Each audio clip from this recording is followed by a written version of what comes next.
Welcome, folks, to our fourth and final episode in our winter 2022 Death Valley series. In this episode, we boondock at an airport, visit the amazing Trona Pinnacles, hike an alien landscape, and cook up some great food. We start our trip departing our camp near the ghost town of Ballarat, heading south to the Trona Airport, and then get an early start to the Trona Pinnacles. South of the park proper, the Trona Pinnacles are a hidden gem that not many people know about. We think you'll be glad you made the trip with us. We left our boondocking spot at Indian Ranch Road and headed south on the Trona Wild Rose Road towards the town of Trona. The road is mostly flat, however you do have to cross the Slate Range, and this will take you up some twisty roads to an altitude of about 3,000 feet. We're not big fans of roads where the cliffs protrude straight up from the side of the road, but we've been on worse. Coming over the range, you can see the Searles Valley and Dry Lake in the distance.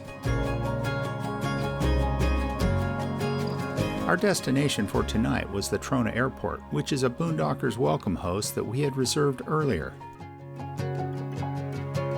The airport is bigger than we expected and located on BLM property. George is the manager, and he and his wife Beth were there to greet us when we arrived.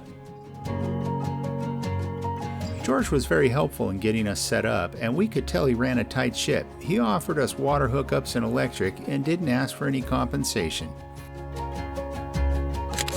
They have a nice pilot's lounge with a fridge and cold drinks, as well as a coffee station which he offered for our use. There was a donation box and we gladly contributed, and Dang signed the register for us. They even have a little library, which is a nice touch. The next morning we got off to a very early start, as I had a call to take. On the drive into town, we noticed a few mineral plants that are operating in the Trona area. And we grabbed some gas here as we had a long drive after the Pinnacles before we would see our next station. The store has your basic staples, snacks, and drinks, but not produce.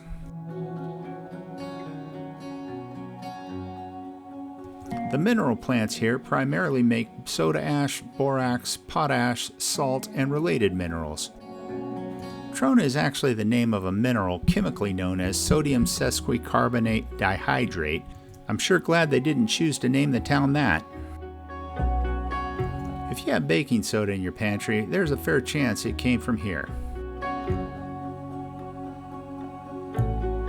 The reason we overnighted at the airport instead of driving directly in last night is because the road into the Pinnacles is long and bumpy. It's only 5 miles, but it takes an hour to navigate with a trailer. That would have had us arriving after dark, which is a definite no-no here. It might be okay with a van. Some of the water ponds along the road in were frozen, so it had got pretty cold last night. There is a train here which brings minerals from Trona into the town of Mojave 17 miles away, where they are then collected by the Southern Pacific Railroad.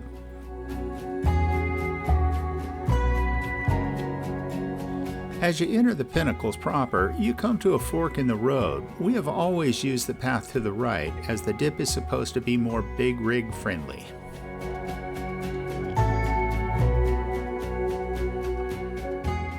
Backlit by the sun, this place begins to look even more alien than the drive-in. The Pinnacles are a unique geological feature in the California Desert National Conservation Area. The landscape consists of more than 500 tufa spires, porous rock formed as a deposit when springs interact with other bodies of water, some as high as 140 feet rising from the bed of the Searles Lake dry basin. They vary in size and shape from short and squat to tall and thin, and are composed primarily of calcium carbonate. While there is a large parking area near the entrance, and that does have a restroom service in it, we prefer a dispersed site. It took a bit of leveling, but we were happy with the spot we ended up with, right around the backside of the main cluster. Can we coin the term moondocking?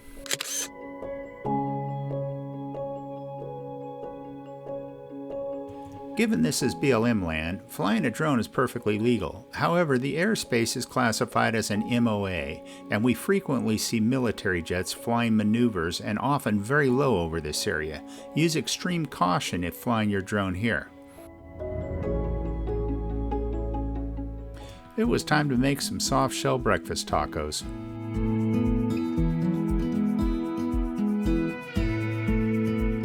Our view was simply otherworldly.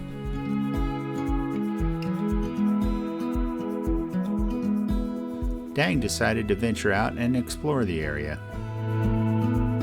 There are a number of roads around the surrounding area with varying degrees of drivability. Some require four-wheel drive and high clearance.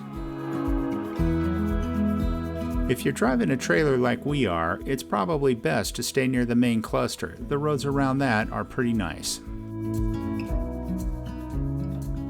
The Trona Pinnacles are a truly unique and awe-inspiring sight to behold. The towering spires of white rock rise up from the desert floor like something out of a science fiction movie.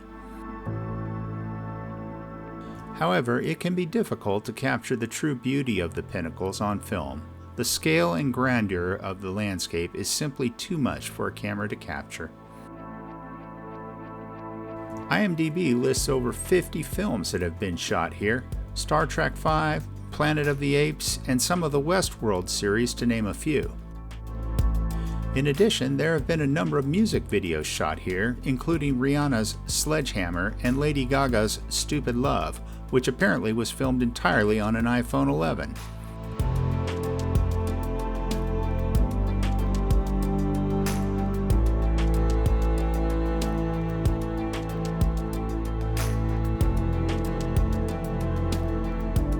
The times we have visited have not been busy. However, I expect that at some times of the year you may encounter more visitors.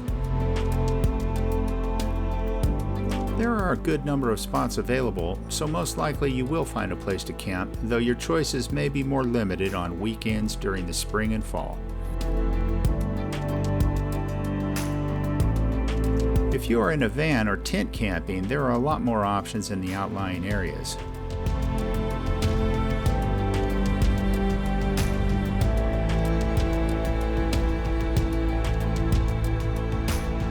The winds can get pretty strong around here, so it's a good idea to watch the weather report and maybe you can put a pinnacle between you and the source.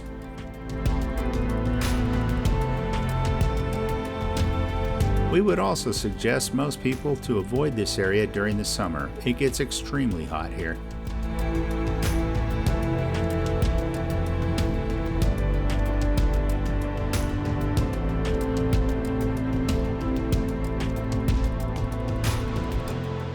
The afternoon light at the Trona Pinnacles is a beautiful sight to behold.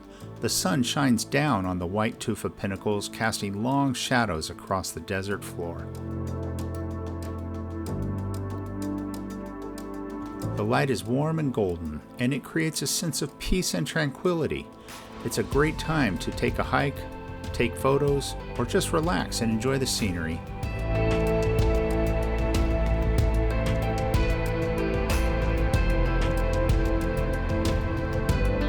It's hard to believe this place was all part of a big lake a few million years ago.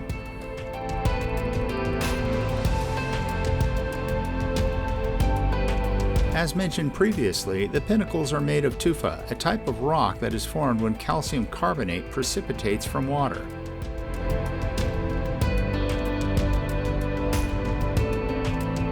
They were formed over millions of years as calcium-rich groundwater seeped through the porous soil and bedrock of the Surals Valley.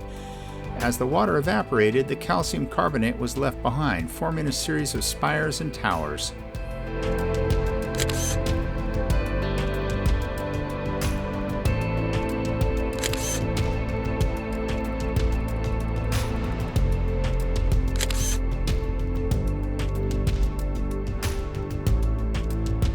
That night, we had steak, Brussels sprouts, and sweet potatoes on the menu, along with a local wine from our hometown.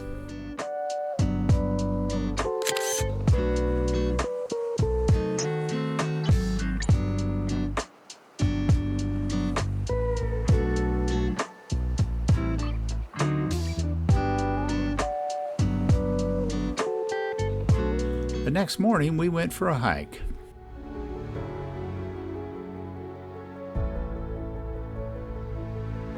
There was no trail required for this one.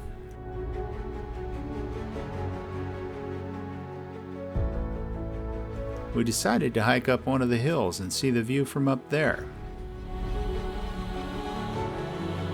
It was cool but not cold, and there was not much wind either. Perfect conditions for a hike. For some reason, this area has more boulders in and around it, making for some interesting scenery.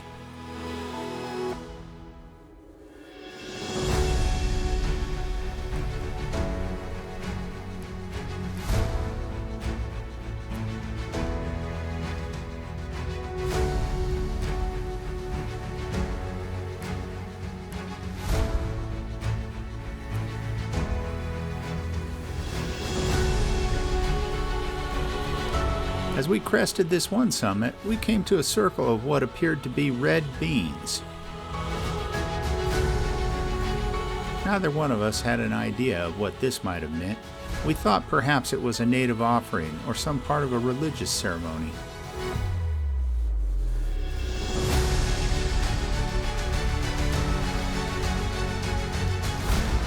You can find campsites scattered all over the area.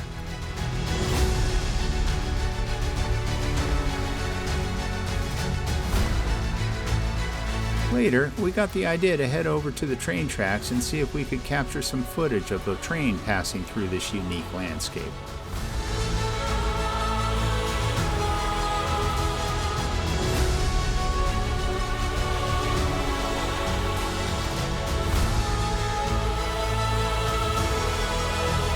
We crossed the tracks at Pinnacles Road, which offers another way into the Pinnacles from the southwest. But note, this route is more than 3 times further than the way we came in, and it's a rough road. On the other side of the tracks, we found a labyrinth. Someone must have been here for quite a while to construct this, and it's very close to the train tracks. I can't imagine camping here would have been pleasant.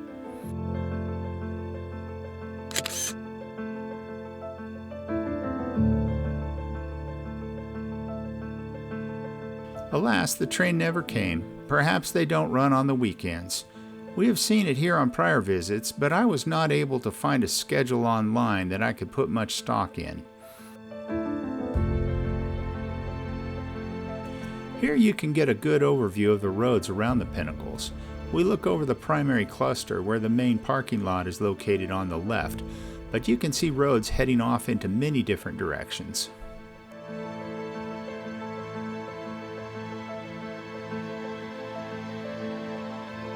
There are many trails that wind through the Pinnacles, some of which lead to the top of the formations. We chose not to climb to the top, but we enjoyed exploring the trails and taking in the views from below.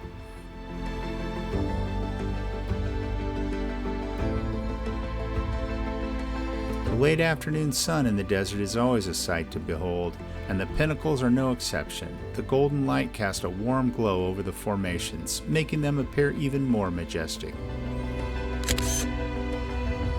It's a truly magical time to visit the Pinnacles.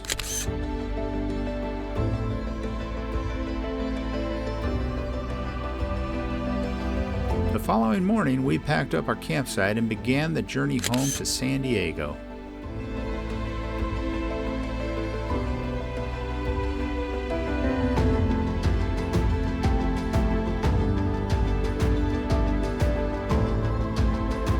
We were sad to leave the beautiful Pinnacles, but we were also excited to see our house again after several weeks away.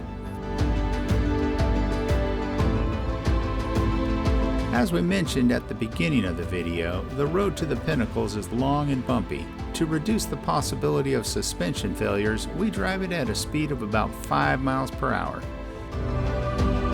The Pinnacles are a great place to camp, and if the road was in better condition, we expect there'd be a lot more people here. It's just a couple hours out of Los Angeles after all. I guess the factories run 7/24, but you can't hear them from the Pinnacles. I get a bit uneasy crossing the railroad track. It's very rough, and so you have to drive it super slow. I always imagine a train will show up right as I get my front wheels over it. We hope that you too may someday get a chance to camp at the Pinnacles. It's really quite an experience. We spend a lot of time and effort making these videos, and we hope you enjoy them. If so, consider subscribing to our channel for more content like this. This is going to conclude our Winter 2022 Death Valley series. We will see you on our next trip through Arizona and Utah in the spring of 2023. Thanks for watching.